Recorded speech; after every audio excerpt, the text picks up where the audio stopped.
Con el padre Raúl Sánchez. Bien, otra de las preguntas que le hacen a este secretario general de la Organización de Naciones Unidas, el señor Antonio Guterres, pues esa pregunta es bastante interesante y lo interesante es la respuesta que da este señor. Es referente a lo que tenemos que hacer nosotros los líderes religiosos. No sé si usted sepa que en la ONU pues se trabajó una línea de proyecto, ¿no?, para democratizar el lenguaje religioso. Entonces no sé si usted sepa también que allá pues hay comités, ¿no?, oficinas que trabajan diferentes aspectos para la humanidad. Y entre esos pues está la parte de la vida religiosa, la vida espiritual, y hay unos líderes, unos encargados de las diferentes religiones, ¿no?, donde pues tratan de tener algunos convenios, algunas concertaciones para que el lenguaje sea un lenguaje más bien que invite a la paz, a la solidaridad, al encuentro, pues un lenguaje totalmente ecuménico, un lenguaje que de suyo pues puede ser interesante y que nos va a unir. No digo que no, pero el problema es que al democratizar el lenguaje pues se está de alguna manera quitando la verdad. Nuestra tarea como evangelizadores, la Iglesia tiene la tarea de evangelizar, de anunciar la buena noticia, de anunciar a Cristo Jesús, de anunciar que Cristo Jesús es Dios. ¿Cuál Dios?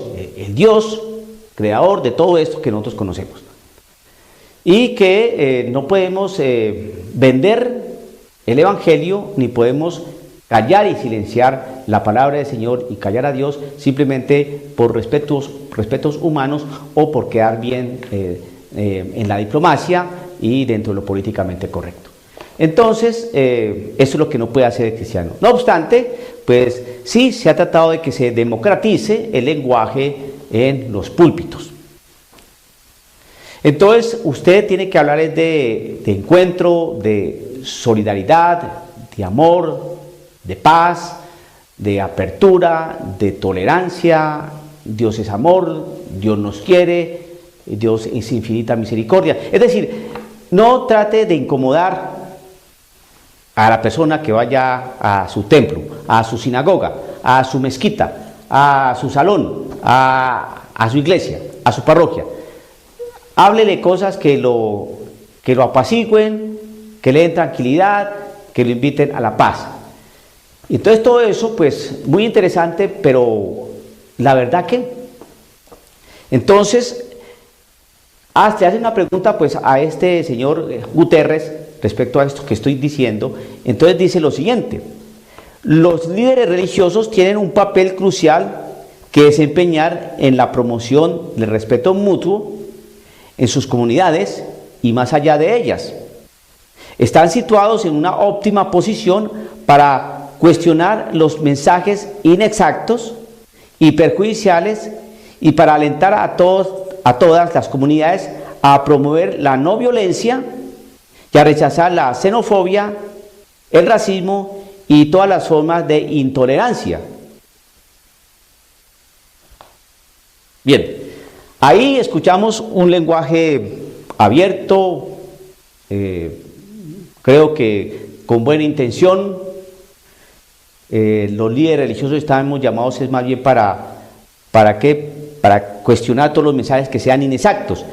Entonces se pregunta uno, ¿y cuál es el mensaje inexacto? 2, y perjudiciales para alentar a todas las comunidades a promover la no violencia. Ok, hay que promover la no violencia, totalmente de acuerdo. Y rechazar la xenofobia, totalmente de acuerdo. El racismo, totalmente de acuerdo. Y todas las formas de intolerancia, ahí es donde vamos a mirar. ¿Qué son todas las formas de intolerancia? Entonces aquí hay dos cosas, dos palabras, dos frases que hay que analizar. ¿Qué es eso de que nosotros estamos en una posición excelente para cuestionar los mensajes inexactos y perjudiciales? ¿A qué se refiere con eso? ¿Y a qué se refiere para rechazar el racismo, xenofobia y todas las formas de intolerancia. ¿Qué significa eso? Pues significa algo muy sencillo, hermano. Le voy a dar un ejemplo.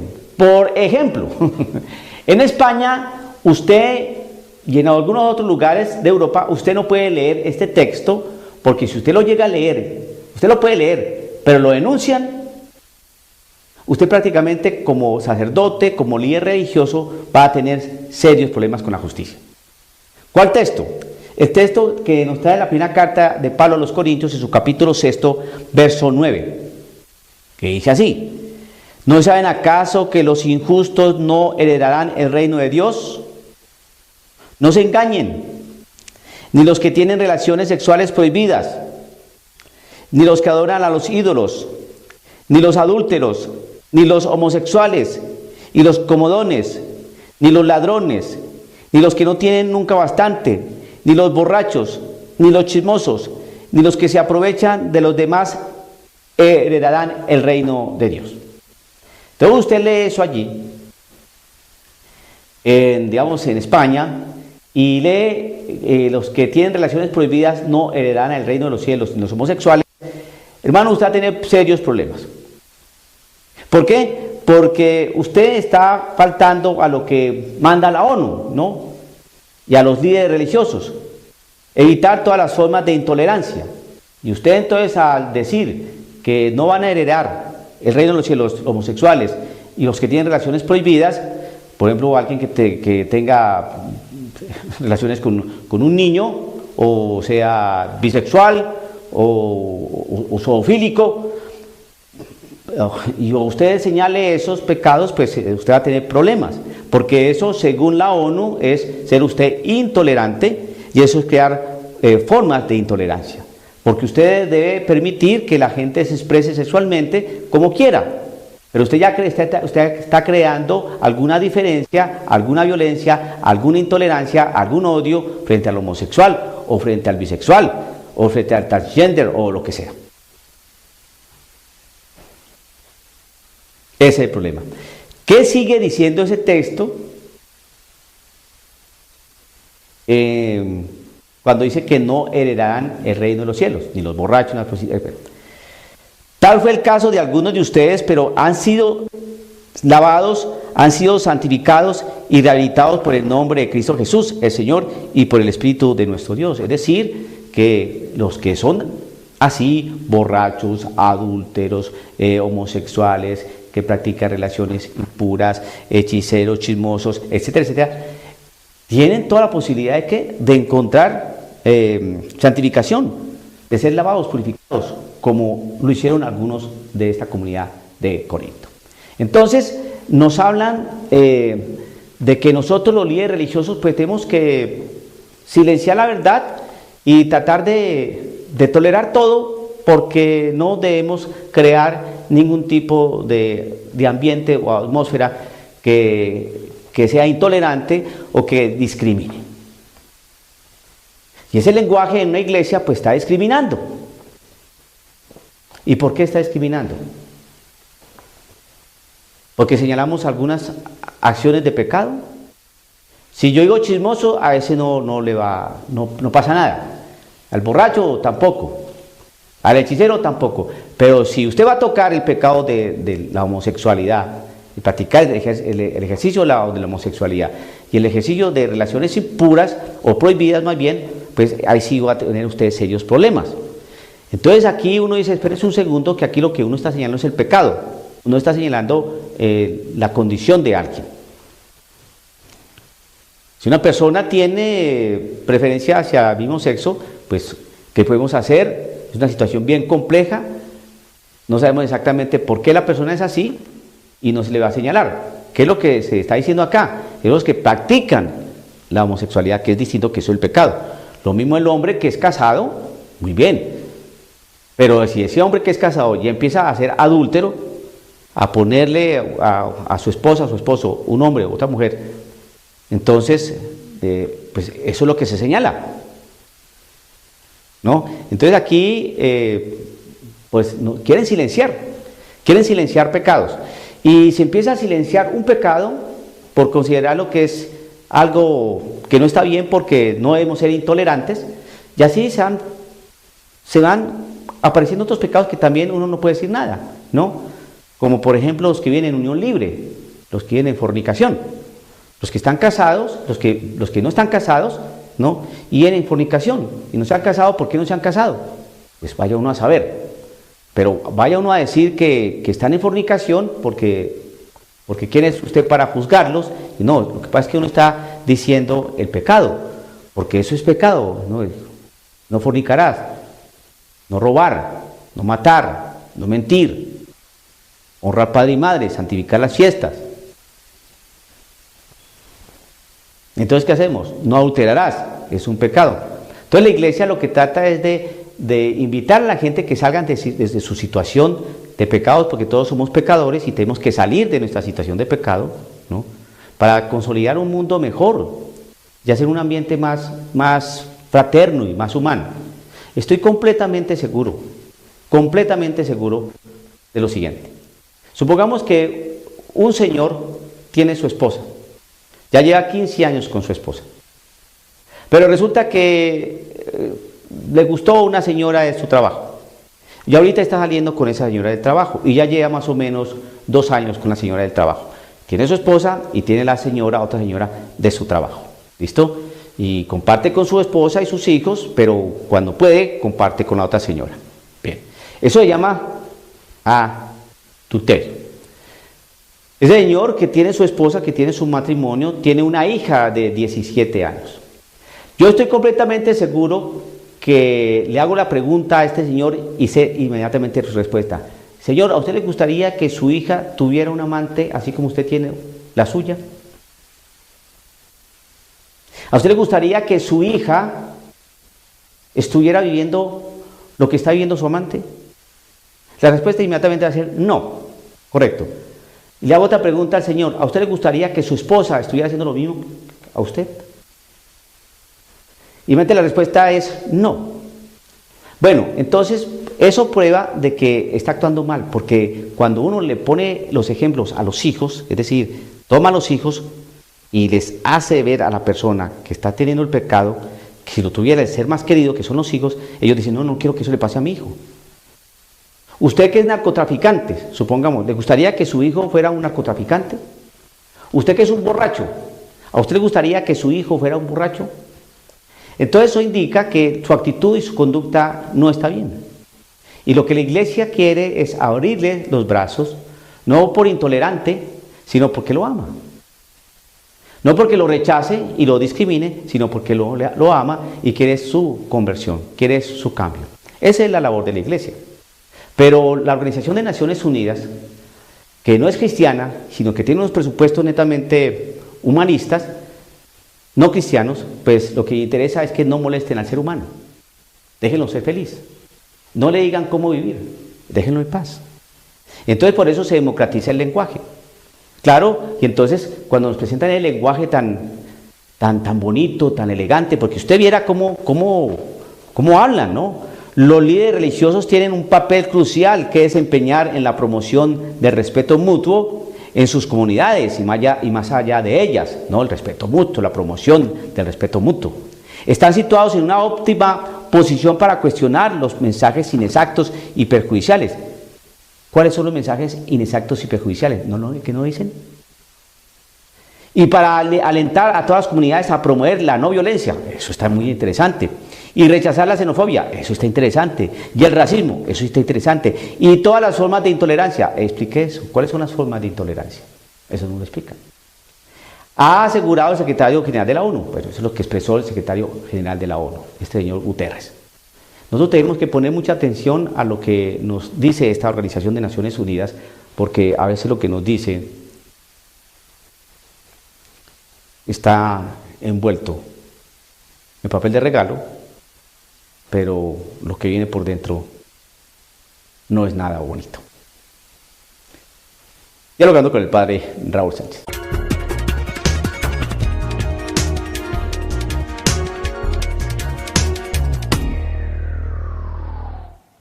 Dialogando con el padre Raúl Sánchez. Yo he insistido durante este proceso que llevo haciendo videos, insistido en que tenemos que utilizar la razón, tenemos que utilizar el caletre. ¿Y por qué? Porque existe tanta desinformación en tantas cosas que hay en el mundo, que si uno no está atento y no piensa y no razona, se va a dejar confundir. Ahora bien, hablando concretamente sobre la realidad de la iglesia, toda esa información que recibimos sobre fe, sobre iglesia, sobre doctrina, sobre documentos pontificios, sobre ataques de los protestantes, sobre las sectas, sobre todas esas realidades que nos tocan directamente por ser creyentes en Cristo Jesús, uno tiene que estar muy atento, querido hermano, para que no se deje envolver. No se trata aquí de que usted tenga un coeficiente intelectual demasiado elevado, no se le está pidiendo eso. Tal vez hay mucha gente que no tiene formación académica, que no terminó nunca la escuela, que jamás fue a la universidad, que no puede acreditar con diplomas un estudio serio universitario, de posgrado, de máster, etcétera, etcétera, de doctorado. Tal vez usted sea un católico de a pie, honrado, devoto, practicante, y es una maravilla. Pero eso no quiere decir que usted no abra las entendederas y piense bien las cosas. Resulta que este video que estoy realizando es porque existe una mala historia por parte de los protestantes, porque los protestantes tienen una historia bastante sesgada, de manera principal estudian a sus fundadores, no se adentran al estudio y el desarrollo histórico desde que Cristo fundó su iglesia sobre Pedro para acá, porque obviamente eso les va a traer bastantes baches, ¿no? Y bastantes cimas y tropiezos para hacer conexión de su iglesia a la cual pertenecen actualmente y que la conecten con la realidad de la iglesia que Cristo quiso fundar. Entonces manejan la historia de una manera bastante sesgada, incipiente y poco documentada. Eso es fácil de corroborar. No es que yo me esté inventando eso, es que eso es fácil de corroborar. A ver, solamente les voy a dar un sencillo ejemplo. Ellos dicen en su historia recortada que Martín Lutero armó la revuelta protestante, la mal llamada reforma protestante, porque estaba cansado del antitestimonio de algunos prelados de la iglesia católica, porque estaba cansado de las indulgencias, porque estaba cansado de la indisciplina y la inmoralidad del clero de aquella época. Entonces Martín Lutero, que era clérigo, que era sacerdote, dijo: esta cosa es inaguantable, yo me salgo de aquí. Esto no lo aguanta nadie. Y que por eso empezó y armó la revuelta, porque estaba cansado del antitestimonio. Mirar la historia desde esa perspectiva es ser bastante infantil. Esa aseveración histórica no la resiste hoy ningún historiador serio, porque no es así. Sí, es cierto que había antitestimonio en aquella época, sí, es cierto que...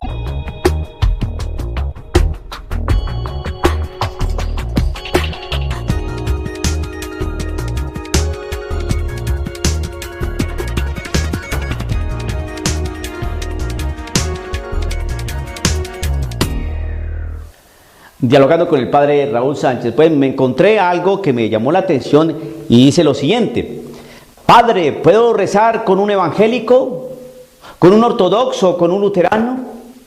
Debes haber recibido el mismo bautismo. Las diferencias entre los sacramentos católicos y el culto luterano son las explicaciones, las interpretaciones.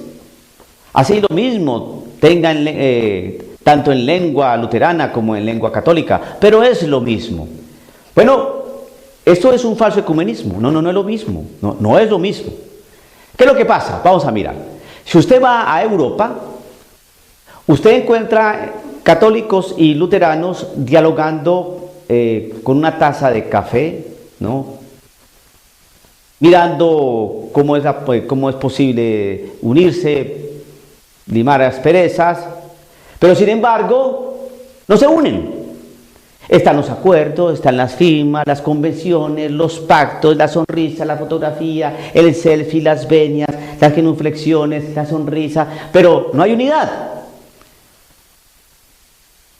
Teóricamente hay unidad, pero en la práctica no. ¿Por qué? Porque los luteranos, los protestantes que hay en Europa, La mayoría son luteranos, iglesias históricas, están los anglicanos, están los luteranos, que es la gran mayoría. Y ellos, pues muchos de ellos han perdido la fe. Ya sabemos cómo funciona la iglesia anglicana allá en Europa, en Inglaterra, y cómo se mueven los luteranos, ¿no? Que hay muchos están en Alemania, etcétera, etcétera. Bueno, entonces, pues ellos, pues sí, no, y no, como que no les importa mucho. Lo importante es no pelear, lo importante es que nos comprendamos, nos respetemos, nos toleremos, listo. Pero ¿por qué no existe la unidad? ¿Por qué no se hacen católicos? El ecumenismo es precisamente el diálogo que tiene la Iglesia Católica con aquellos que alguna vez fueron católicos y que los invita a que regresen al seno de la familia, de la Iglesia. ¿Y por qué no regresan? Si está el acuerdo, si está la firma. Porque no van a ceder a la doctrina, no van a ceder a la doctrina católica. Y por eso no se hacen católicos. Entonces le pregunta uno, pero ahí vamos avanzando, estamos en el acuerdo. ¿Y cuál es el avance? Pero que ya no se excomulgan. ¿Cuál es el avance? Bueno, que por lo menos ya no existe odio. Sí, pero porque nos hemos civilizado, que es otra cosa. Pero los puntos fundamentales de doctrina no ceden su postura. Si no hace tiempos que se hubieran unido nuevamente a la iglesia. Eso allá en Europa. Aquí hablar de ecumenismo es una cosa de a otro tono, de a otro precio. Porque aquí no existen iglesias históricas. Aquí lo que existen son iglesias pentecostales, testigos de Jehová, mormones y esas iglesias adventistas. Todas de mucha euforia, mucho don del Espíritu, mucho descanso en el Espíritu, mucha alegría, mucho alborozo, mucho diezmo, mucho lenguaje y mucha teología de la evangelización de la prosperidad. Y aquí, por lo tanto, estas iglesias no les interesa hacer ningún tipo o tener ningún tipo de diálogo con la Iglesia Católica. Así de sencillo. Entonces, cuando nos dicen acá, no, sí, claro, debes hacer oraciones, que también es lo mismo. No es lo mismo. Entonces, para poder desvirtuar esa cosa que nos confunde, hermano, pues simplemente vamos a tomar la palabra del Señor. Yo simplemente estoy evangelizando, porque es que a la Iglesia Católica la están envolviendo y la Iglesia Católica está cediendo su postura, cediendo su doctrina, ablandando su mensaje. ¿Para qué? Para no afectar lo que piensan los demás. No, hay que ser tolerante, hay que ser comprensivo, por favor, hay que ser diplomático.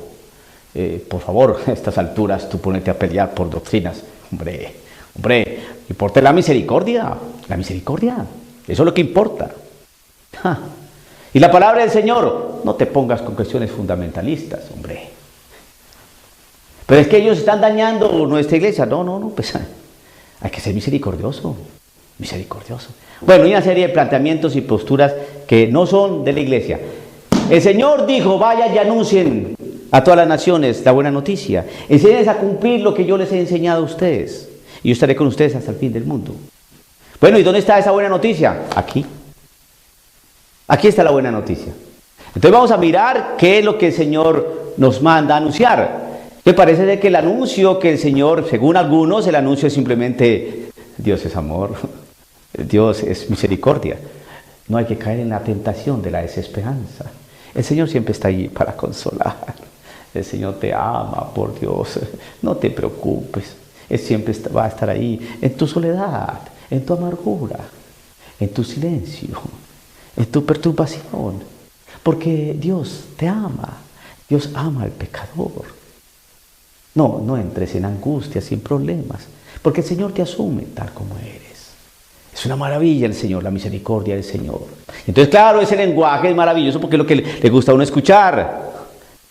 Bueno, y eso solamente la evangelización. A ver, vamos a mirar qué es lo que dice el libro de Efesios.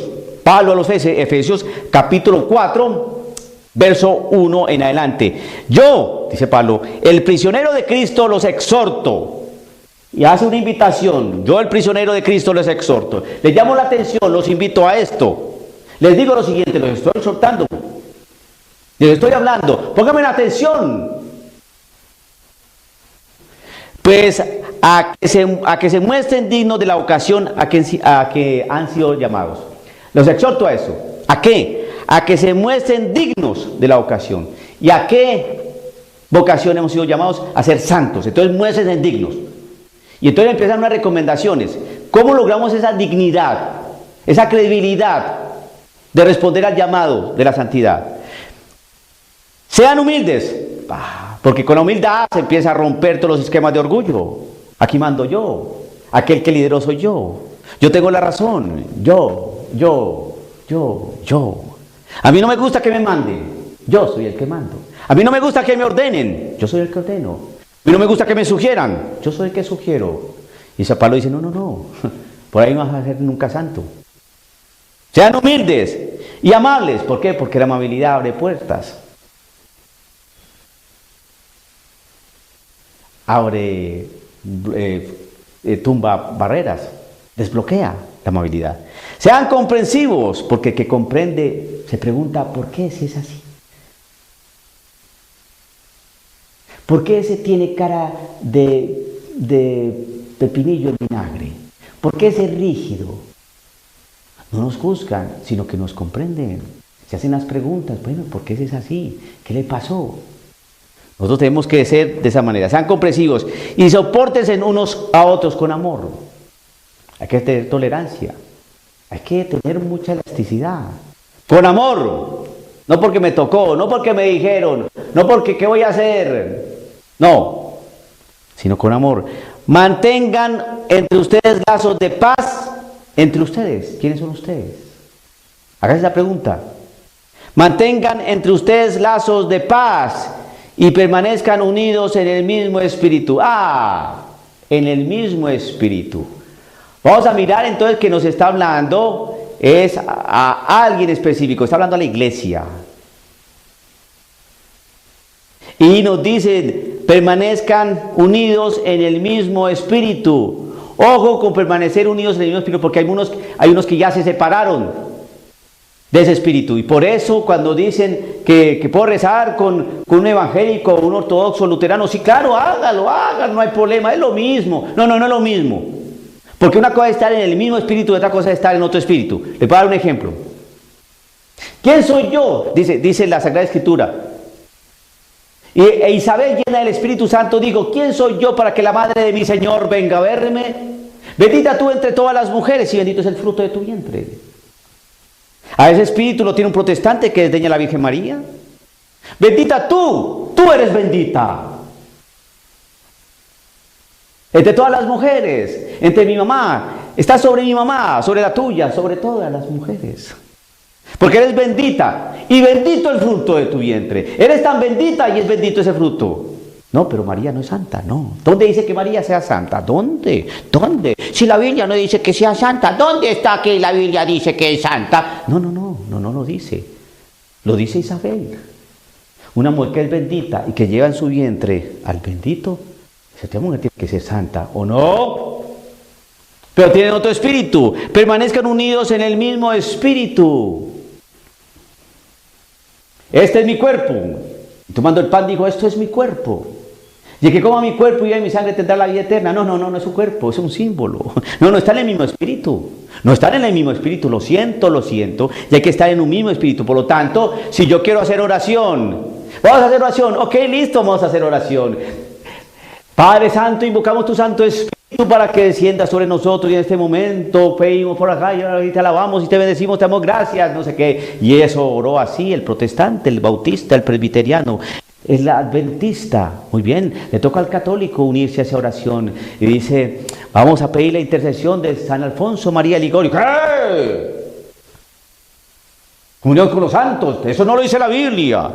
El único es Cristo Jesús, nuestro único Redentor y Salvador.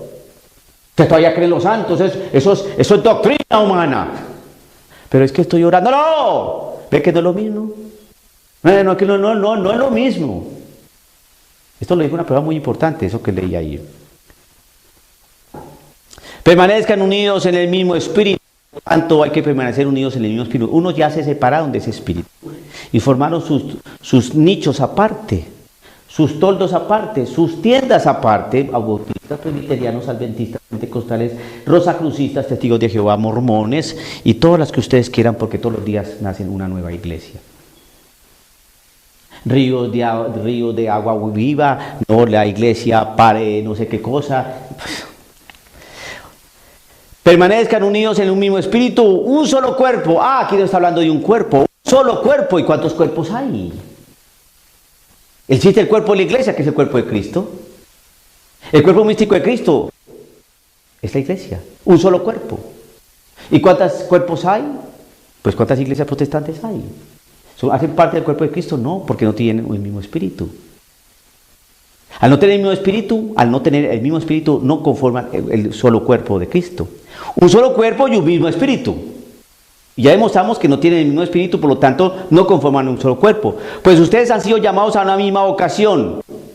¿Qué vocación? A ser santos. Y a una misma esperanza, a ser salvos. Llamados a una misma vocación, ser santos. Y llamados a una misma esperanza, la salvación. Un solo Señor, ¿cuál es nuestro Señor? Cristo Jesús. Una sola fe, la fe que profesamos. Una sola fe, la fe que profesamos en el credo. Lea el credo y compare lo que creen los protestantes. A ver si ellos tienen una sola fe. Y entre ellos se critican sus fes. Yo creo, tengo fe, que los niños se pueden bautizar. Eso dicen los anglicanos. Los episcopalianos bautizan niños. Bautizan niños los metodistas. Ellos. Pero un bautista no bautiza niños. Entonces se pregunta uno, ¿tienen la misma fe? No, tienen distinta fe. ¿Por qué no es lo mismo bautizar un niño que un adulto?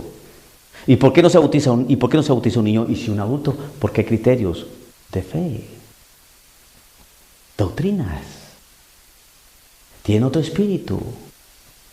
Pentecostales unidos, pentecostales unicitarios, pentecostales trinitarios, pentecostales alaban al Señor, aleluya, viva Jehová.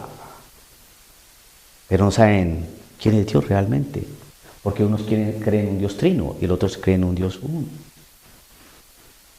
Pero somos hermanos, ¿y cómo van a ser hermanos si me se entienden quién es su Dios?